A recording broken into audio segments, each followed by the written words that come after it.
So it looks like Nathan Drake might have a bit of healthy competition, because Lara Croft is back for another crazy adventure.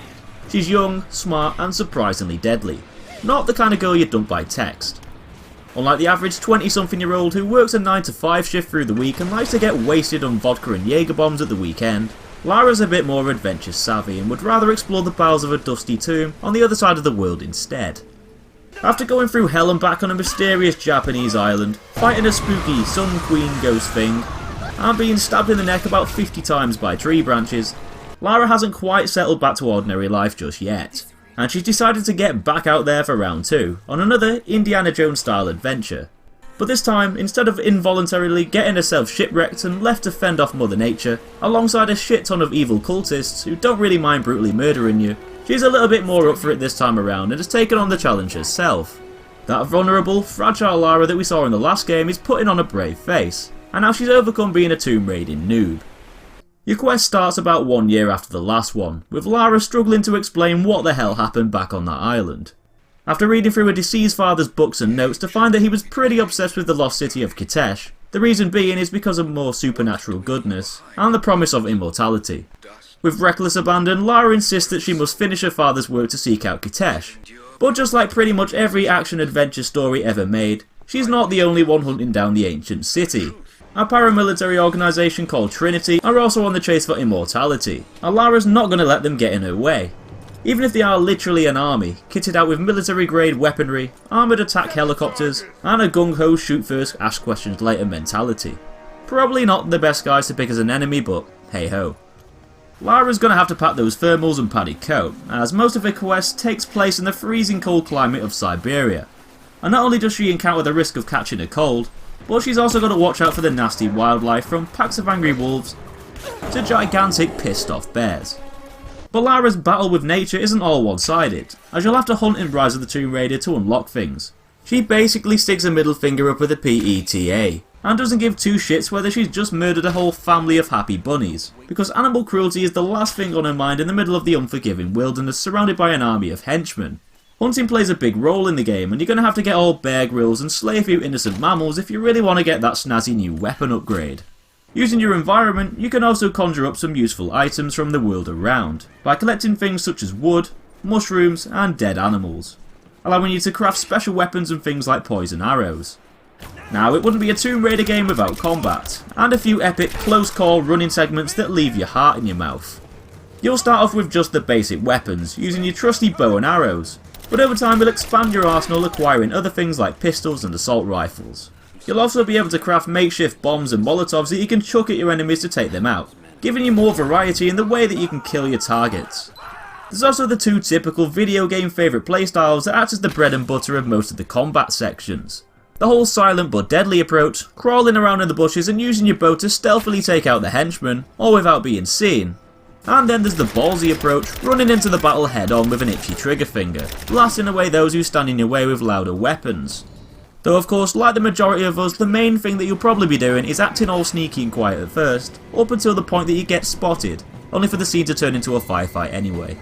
Combat and weapons seem a bit clunky first, but that's all part of Crystal Dynamics' plan to make your progression seem more worthwhile, and to encourage you to go out of your way a bit and hunt more, going for the upgrades as you play through the story. Along with weapon upgrades, Lara can be upgraded too with 3 separate skill trees, and you can gain points to upgrade with by just simply playing the game and gaining XP. Along with fighting Trinity and the Siberian wilderness, you're also going to be up against the environment, climbing up ice walls, lots and lots of ice walls, balancing on beams high up in the air, and jumping over some insane chasms. Rise of the Tomb Raider has quite a lot of platforming elements where you'll be putting that jump button to good use.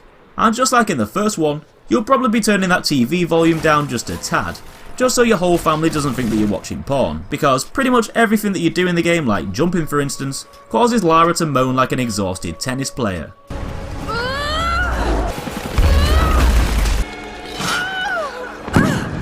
With Lara being the Tomb Raider, it's a bit obvious that she's going to be raiding a few tombs along the way, and there's more here than in the last title, each with their own puzzles.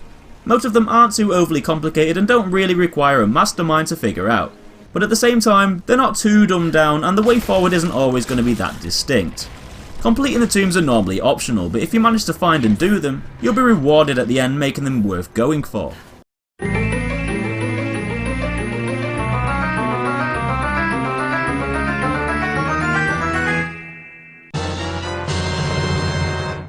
There's definitely a fair bit more depth here than the last game, and alongside multiple tombs that you can raid in the game, there's also big expansive areas that can be returned to at a later date, when you've fully upgraded Lara to a fully kitted explorer, with all the right tools to reach those once unreachable areas. And even if collectibles aren't really your thing, there's also a few other diversions in the game like side missions to distract you and prolong your journey a bit further, and to get some nice new piece of kit in the process. Considering Lara's just a posh girl from London, she apparently seems to be blessed with some extraordinary powers, such as the ability to scan the environment for valuables and survival items. This makes the game's collectibles and main objects in the world stick out like sore thumbs, and ultimately lets you go about your adventure a bit easier, highlighting key things that you should probably be picking up as you go along, as you'll be scanning the environment, spamming your survival pulse like a bat with a compulsive hoarding disorder. She can also learn other random languages too, such as Greek, just by looking at artifacts, wall murals and pictures, a skill that we all wish we had back in those tough language lessons at school, and she can use this skill to solve puzzles and access secret areas throughout the game.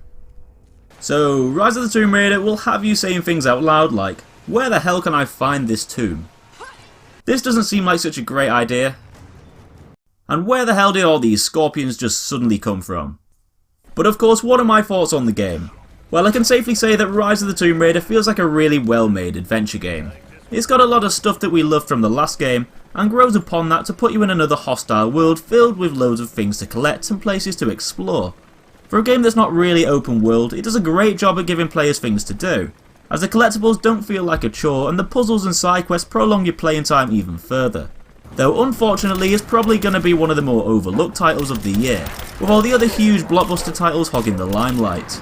Not to mention its Xbox timed exclusivity, meaning PS4 and PC players are going to have to wait to get their hands on it. But remember folks, all good things come to those who wait. Apparently. The game doesn't really have any kind of new, groundbreaking gameplay designs behind it, as most of the stuff that you'll be doing kind of feels like stuff you've done in other games. But nothing really feels underdeveloped, and the different gameplay mechanics are rolled up together in a nice package. Though combat can feel a little bit frustrating at times, especially when the bad guys are spamming an unlimited supply of grenades in your direction.